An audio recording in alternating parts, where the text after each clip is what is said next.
주님께서 여러분과 함께 또한 사제의 영과 함께 요한이 전한 거룩한 복음입니다. 주님 영광 받으소서. 그때 필립보가 나타나엘을 만나 말하였다. 우리는 모세가 율법에 기록하고 예언자들도 기록한 분을 만났소. 나자렛 출신으로 요셉의 아들 예수라는 분이시오. 나타나엘은 필립보에게 나자렛에서 무슨 좋은 것이 나올 수 있겠소 하였다. 그러자 필립보가 나타나엘에게 와서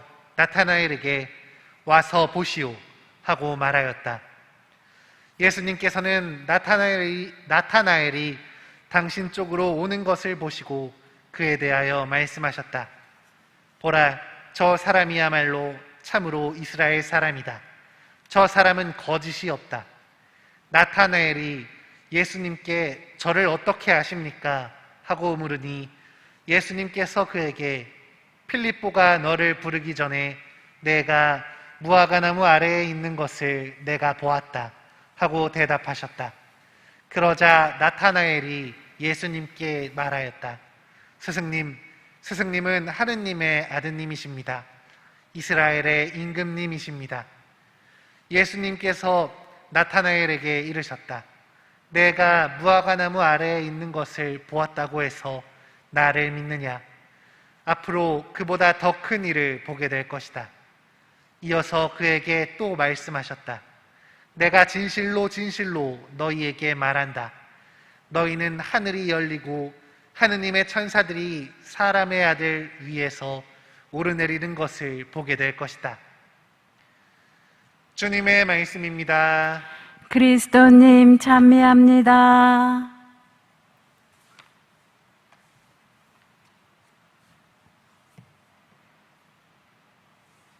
참 예수님, 찬미 예수님.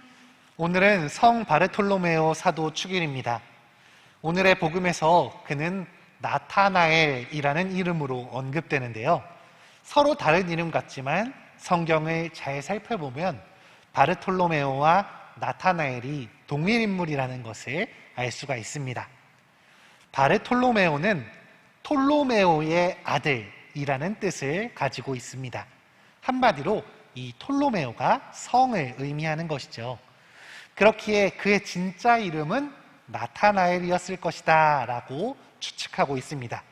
이 나타나엘이라는 것의 뜻은 하느님의 선물이라는 단어입니다. 하느님의 선물이었던 나타나엘, 그는 예수님의 승천 이후에 아르메니아까지 가서 선교를 하게 되었는데요. 그리고 그곳에서 순교를 하게 되었습니다.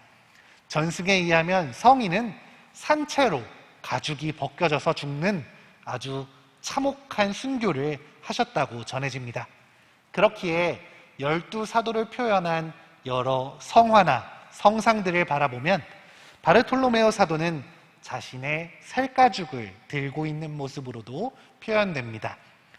오늘 이 바르톨로메오 성인은 처음 예수님에 대한 이야기를 듣고 그분을 믿지 않습니다.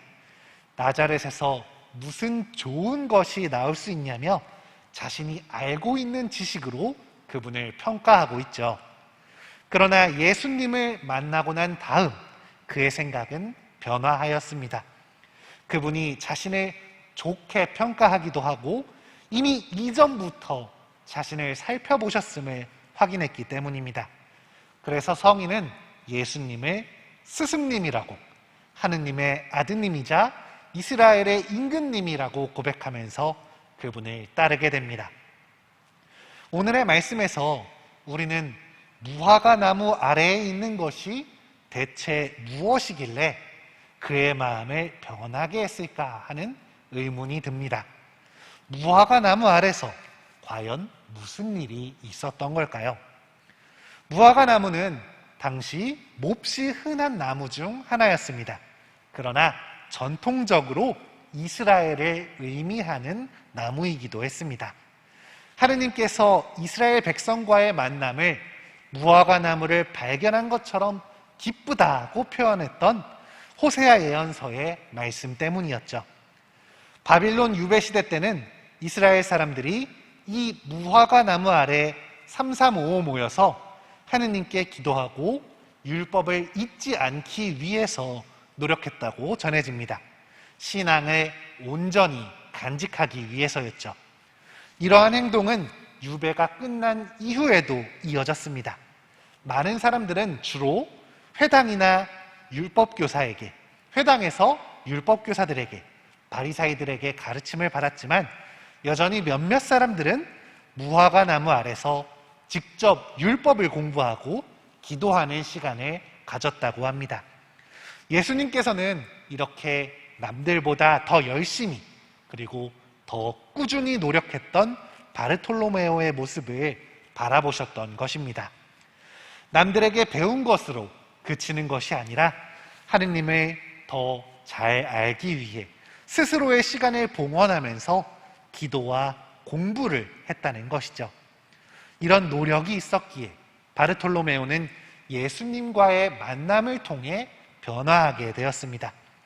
그저 지식으로 알고 있었던 예수님을 넘어서 그분과의 만남 후에 그분을 주님이라 고백할 수 있었던 것은 바로 이렇게 바르톨로메오가 부단히 노력했기 때문입니다.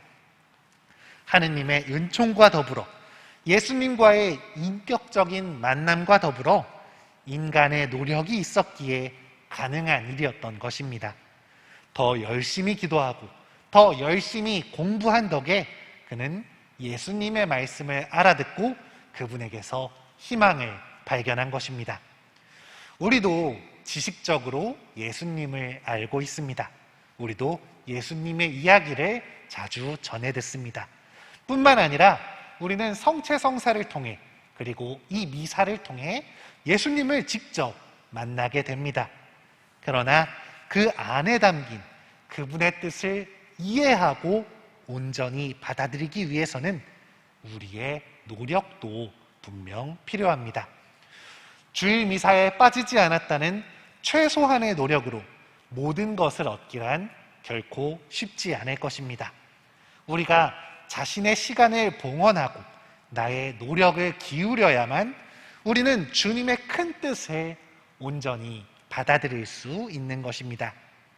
바쁜 일상 안에서 그러기가 쉽지 않다는 것을 우리는 잘 알고 있습니다.